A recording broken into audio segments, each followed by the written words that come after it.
ఉంది గ్రౌండ్ లెవెల్లో మీ రియాలిటీ ఎట్లా ఉంది? గ్రౌండ్ లెవెల్లో ఉన్న రియాలిటీ ప్రజలకి తెలుసు, మనకి తెలుసు. చెప్పేవాళ్ళు చాలా చెప్పుకుంటున్నారు, కానీ జరిగేది జరుగుతుంది, మనం చూస్తాం. ఖచ్చితంగా ఇక్కడ పవన్ కళ్యాణ్ ఏదైతే మీరు పిఠాపురం వచ్చారు కాబట్టి పవన్ కళ్యాణ్ గురించి మాట్లాడుతున్నట్లయితే చాలామంది సినీ ప్రముఖులందరూ కూడా ఇక్కడ ప్రచారానికి వస్తూ ఉన్నారు. కేవలం ఒక వంగా గీత అనే లేడీని ఓడగొట్టేందుకు ఇంతమంది అవసరం అంటారా? మీరేం చెప్పవచ్చు? ఏమండి, వంగా గీత గారి యొక్క రాజకీయ ప్రస్థానాన్ని చూసుకుంటే ఆవిడ ఏ స్థాయి నుంచి ఏ స్థాయి వరకు ఆవిడ పనిచేశారు. అండ్ ఆవిడ పనిచేసిన ప్రతి పదవిలోనూ ఆయనకి చేతనైనంత, అంటే ఆవిడ చుట్టూ ఉన్న జనాలకి చేతనైనంత ఆవిడ చేసుకుంటూ వచ్చారు. స్టార్టింగ్ ఫ్రమ్ చిన్న పొజిషన్ ఇస్తే ఆ పొజిషన్ వరకు ఆవిడ ఎంత చేయగలిగారు, కొంచెం ఆ తర్వాత ఎంపీగా ఎంత చేయగలిగారు చూస్తూనే ఉన్నారు, ప్రజలకి తెలుసు. మరి ఇలాంటి ఒక స్ట్రాంగ్ క్యాండిడేట్ని కొట్టాలి అంటే మరి ఆ మాత్రం సపోర్ట్ అవసరం. జబర్దస్త్ టీం అంతా కూడా ఇక్కడ ప్రచారం చేస్తారు. కేవలం పవన్ కళ్యాణ్ అంత ఇమేజ్ ఉన్న వ్యక్తి అయితే జబర్దస్త్ టీం పనిచేయాల్సిన అవసరం ఏంటి? వాళ్ళు పనిచేస్తున్నారు అంటే మరి ఇంకా రకరకాల కారణాలు ఉంటాయండి, రకరకాల ప్రెషర్స్ ఉండొచ్చు, రకరకాల కారణాలు ఉండొచ్చు. కానీ ఒక్క విషయం ఏంటంటే నేనైతే ఖచ్చితంగా చెప్పాలనుకుంటున్నాను, పిఠాపురంలో వంగా గీత గారి గెలుపు ఆల్రెడీ ఖాయం అయిపోయింది ఎప్పుడో. ఇది కేవలం ఇప్పుడు నేను ఇవాళ ప్రచారంలో జాయిన్ అవ్వడానికి కానీ ఆర్ ఇప్పుడు మళ్ళీ వచ్చావని కలవడానికి కానీ ఇంకొంచెం ప్రయత్నం ఏమిటంటే ఒక భారీ మెజారిటీ కోసం అంతే. ఎందుకంటే గెలిచేది మాత్రం ఆవిడే. ఒకటే విషయం నేను చెప్తున్నాను, అంటే మనం 2 రోజులుగా జరుగుతున్నటువంటి ఒక సంఘటనలు కనుక చూసుకుంటూ ఉన్నట్లయితే, కూటమి అన్నారు, మేనిఫెస్టో రిలీజ్ చేశారు, కానీ దాంట్లో బీజేపీ పెద్దన్న ఆయన ఫోటో లేదు, మాకు ఎటువంటి సంబంధం లేదు అని వాళ్ళు చెప్పడం జరిగింది. సో అక్కడే ఒక మైనస్. ఆ తర్వాత ఇవాళ ఒక న్యూస్ పేపర్ కనుక చూసుకున్నట్లయితే అందులో కేవలం ఒకళ్ళ ఫోటోనే ఉంది, మిగతా 2 ఫోటోలో కూడా ఒక ఫోటో లేదు, అక్కడ ఇంకొకళ్ళు మైనస్. సో ఇలా మైనస్లు అవుతూ వస్తున్నాయి, అవి మనకి ప్లస్లు అవుతూ వస్తున్నాయి అంతే. మనం ఏంటంటే మన క్లారిటీతో మనం ఉన్నాము. వైఎస్ఆర్సీపీ పార్టీ కేవలం జనాల కోసమే పనిచేస్తున్నటువంటి పార్టీ, ఇది మన పార్టీ. దీనికి ఎటువంటి పార్టీలతో పొత్తులు అవసరం లేదు, ఎటువంటి పార్టీలతోని లొసుగులు అవసరం లేదు. మన ధ్యేయం ఒకటే, ప్రజలకి మంచి జరగాలి, ప్రజలకి సంక్షేమం జరగాలి. ఇవాళ ఆ కూటమి దయ వల్ల ఇంత మండు టెండలో, ఇంత ఉక్కలో పాపం పండు ముసలి వాళ్ళు బ్యాంకుల చుట్టూ తిరుగుతున్నారండి, కడుపు మండిపోతుంది చూస్తుంటే. ఆ మంటనంతా మీరు ఓటుగా మార్చి వైసీపీని గెలిపించాలి, జగనన్నని సీఎం చేయాలి. Thank you. అందరూ బాగున్నారమ్మా? బాగున్నారా? నేను వచ్చేటప్పుడే ఒక అతను ఎవరో ఈ వైసీపీ ప్రభుత్వానికి సంబంధించిన కల్తీ మద్యం తాగినట్టున్నాడు ఒక ఆయన, నా దగ్గరకు వచ్చి హైపరాదిని అడిగానని చెప్పమంటున్నాడు. ఆ కల్తీ మద్యం ఎంత పని చేస్తుందో మీరే చూడండి. ఇంకొక అతను అయితే స్విచ్ ఆఫ్ అయిన ఫోన్ తీసుకొచ్చి నన్నే సెల్ఫీ అడుగుతున్నాడు. కాబట్టి ఆ కల్తీ మద్యం పోవాలన్నా, అలాంటి కల్తీ ప్రభుత్వం పోవాలన్నా ఈసారి మీరందరూ కూటమి నిలబెట్టిన ప్రతి అభ్యర్థిని గెలిపించాలి. ముఖ్యంగా ఇక్కడ ఎవరు? పవన్ కళ్యాణ్ గారు. ఫస్ట్ టైం నాకు పిఠాపురంలో నేను ఎందుకు పుట్టలేదా అని బాధగా ఉంది నాకు. నిజంగా పిఠాపురంలో పుట్టుంటే బాగుండేది, డైరెక్ట్ గా పవన్ కళ్యాణ్ గారికి ఓటేసి అదృష్టం ఉండేది కదా అని బాధపడుతున్నాను నిజంగా నేను. కాబట్టి ఇవన్నీ మీరు గమనించి ఈసారి పవన్ కళ్యాణ్ గారిని భారీ మెజారిటీతో గెలిపించాలి. దానికోసం ఇక్కడ కృషి చేస్తున్న మన వర్మ గారికి, అలాగే బీజేపీకి సంబంధించిన కృష్ణరాజు గారికి, ఇద్దరికి కూడా చాలా పెద్ద థ్యాంక్ యూ. అందరూ వాళ్ళిద్దరికి ఒకసారి గట్టిగా క్లాప్స్ కొట్టాలి మీరంతా. వాళ్ళిద్దరి సపోర్ట్ లేకపోతే ఇక్కడ ఇంత జరగదు. అలాగే ఈ వైసీపీ ప్రభుత్వం మిమ్మల్ని ఏం చెప్పి ఓటు అడుగుతుంది? మీ ఇంట్లో మంచి జరిగితే ఓటేయమంటున్నారు, అవునా? అసలు వాళ్ళ ఇంట్లో మంచి జరగలేదని 2 చెల్లెలు రోడ్డు మీద తిరుగుతున్నారు, అవునా కాదు? మరి వాళ్ళ ఇంట్లోనే మంచి జరగనప్పుడు మీ ఇంట్లో మంచి ఎలా చేస్తారు, అది ఒకటి మీరు గమనించాలి, అవునా? ఇంకోటి ఏమంటారు, మేము పొద్దున బటన్ నొక్కితే ఆడవాళ్ళ అకౌంట్ లో 10,000 రూపాయలు పడుతున్నాయి అంటారు, అవునా? మరి సాయంత్రం మూతిప్పితే మగవాళ్ళ అకౌంట్ లో నుంచి 30,000 పోతున్నాయి. మరి వాటి సంగతి ఏంటి? కాబట్టి పొద్దున బటన్ నొక్కుతున్నారు, సాయంత్రం పేక నొక్కుతున్నారు. ఈ రెండు మీరు గమనించి ఓటేయాలి. ఇంకోటి ఏమంటారు ఆయన, ఫ్యాన్ ఇంట్లో ఉండాలి, సైకిల్ బయట ఉండాలి, గ్లాసు సింక్ లో ఉండాలి అన్నారు, అవునా? కానీ ఫ్యాన్ ఎంతలో ఉండాలి? 4లోనో 5లోనో ఉండాలి, అవునా కాదా? మీరే తెలియక లాస్ట్ టైం 151లో పెట్టారు, అందుకే కరెంటు బిల్లులు ఎక్కువైనాయి. కాబట్టి ఆ 151లో ఉన్న ఫ్యాన్ రెగ్యులేటర్ తగ్గించి మీరంతా 4లోనో 5లోనో పెట్టాలి ఈసారి. అప్పుడే మనందరం హ్యాపీగా ఉంటాం, అవునా కాదా? ఇంకోటి ఏమంటారు ఆయన, మేము సింగిల్ గా వస్తున్నాం, మీరంతా కలిసి వస్తున్నారు అంటున్నారు, అవునా? మన ఇంట్లో ఒక దొంగ పడితే ఏం చేస్తామమ్మా మనం? ఒక 3-4 కలిసి తరిమి కొడతామా లేదా? మరి రాష్ట్రంలో ఇంతమంది గజ దొంగలు పడితే మరి తరిమి కొట్టాలా లేదా అమ్మా మనందరం? మరి కలవాలా లేదా? చెడుని చంపడానికి ఎప్పుడూ మంచి కలిసే వస్తుంది, అవునా కాదా? ఇక్కడ రీసెంట్ గా వంగా గీత గారు వడదెబ్బ తగిలి పడిపోయారని విన్నాను, అవునా? కానీ 5 సంవత్సరాల నుంచి మనకి ఎన్ని దెబ్బలు తగిలినాయమ్మా? వడదెబ్బల కంటే పెద్ద దెబ్బలు తగిలినాయి. మీరు ఆలోచించాలి, ఈ రాబోయే 10 రోజుల్లో 151 మందికి ఎక్కడొకక్కడ వడదెబ్బ తగిలి పడిపోతూనే ఉంటారు. ఆ డ్రామాలు నమ్మకండి, ఎందుకంటే ఆ డ్రామాలకు మా శ్రీదేవి డ్రామా కంపెనీలో కూడా ఇన్ని డ్రామాలు చూడాలి.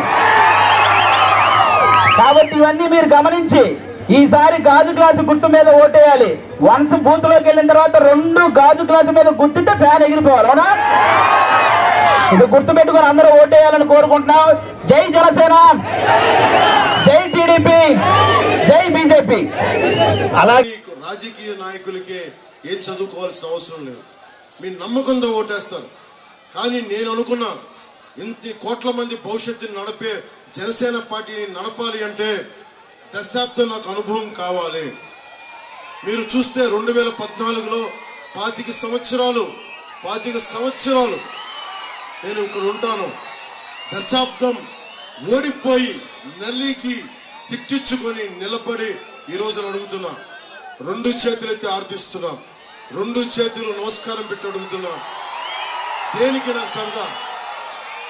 ఇందాక బాలశౌరి గారు చెప్పినట్టుగా కోట్లు ట్యాక్స్ కట్టారు, కోట్లు ఇచ్చా, నాకేం అవసరం లేదు.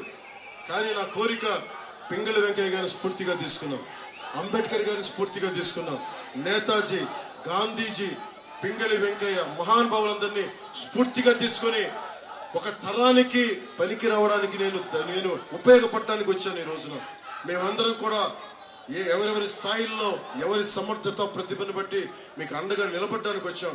మీ భవిష్యత్తు కోసం వారధిగా ఉండడానికి వచ్చాం. మాకు ఈ నేల మీద నాకు ప్రేమ, ఈ నేల మీద పిచ్చి. ఎందుకంటే స్వాతంత్ర సమరయోధుల కథలు విని విని విని అరే మనదేని వంతు కృషి చేద్దాం, నిలబడదామని వచ్చాం.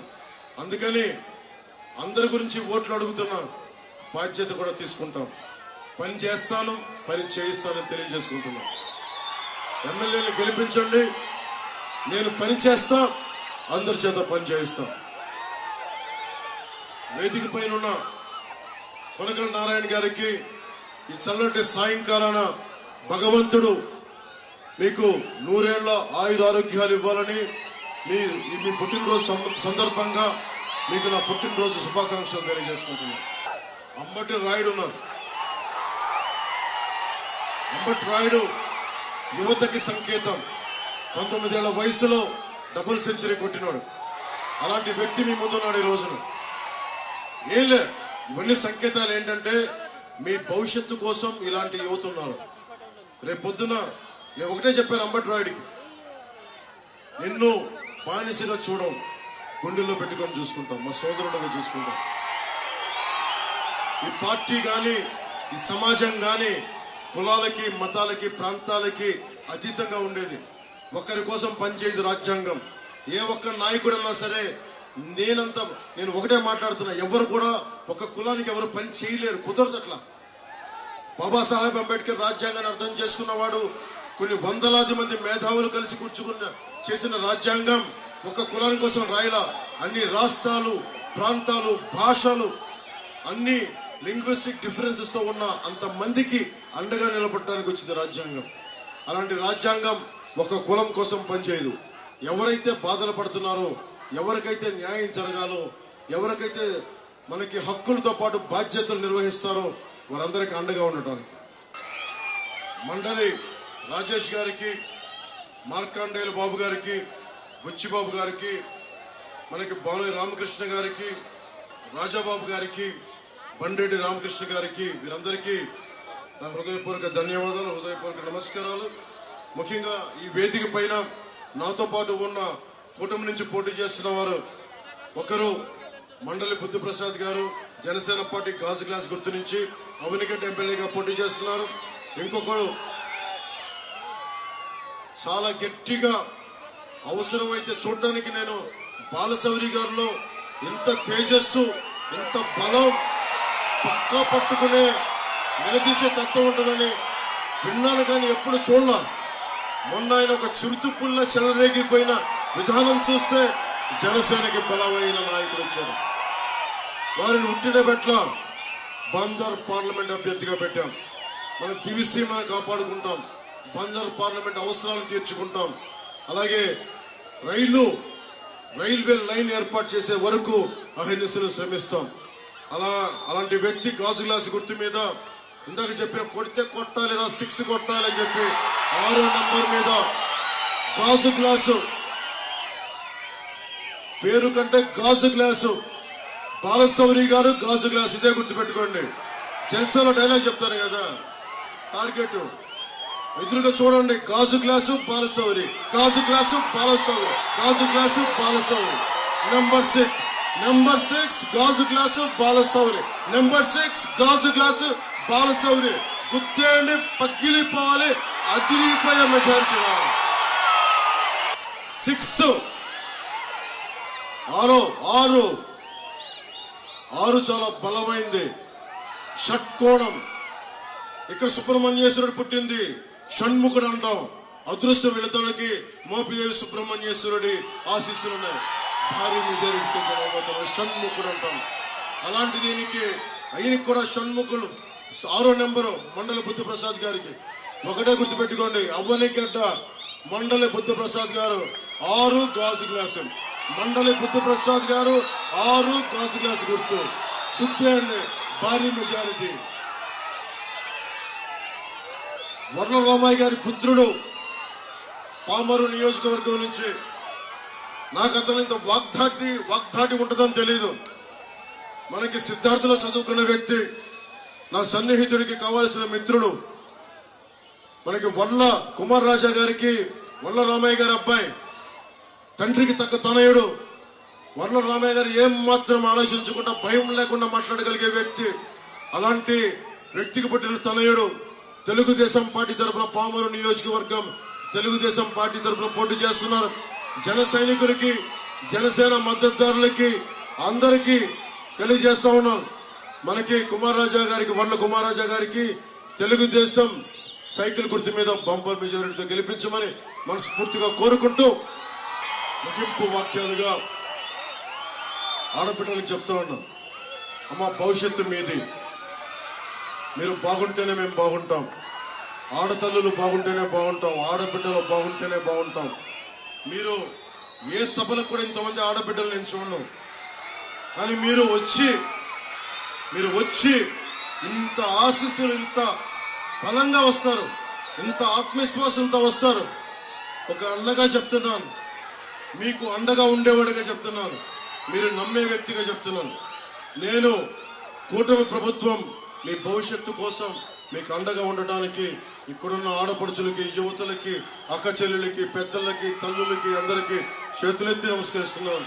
మిమ్మల్ని జాగ్రత్తగా చూసుకుంటాం, మీ భవిష్యత్తుకి బంగారు బాట వేస్తామని తెలియజేసుకుంటూ, తెలుగుదేశం నాయకులకి మనం మొదటగా ఏ కులమని కాదు, ముందుగా జాషువా విశ్వనరులం, మానవ జాతి మనదే, కులాలకు అతీతం, మతాలకు అతీతం, ముందు మనుషులం, మానవ హక్కులు మాట్లాడతాం.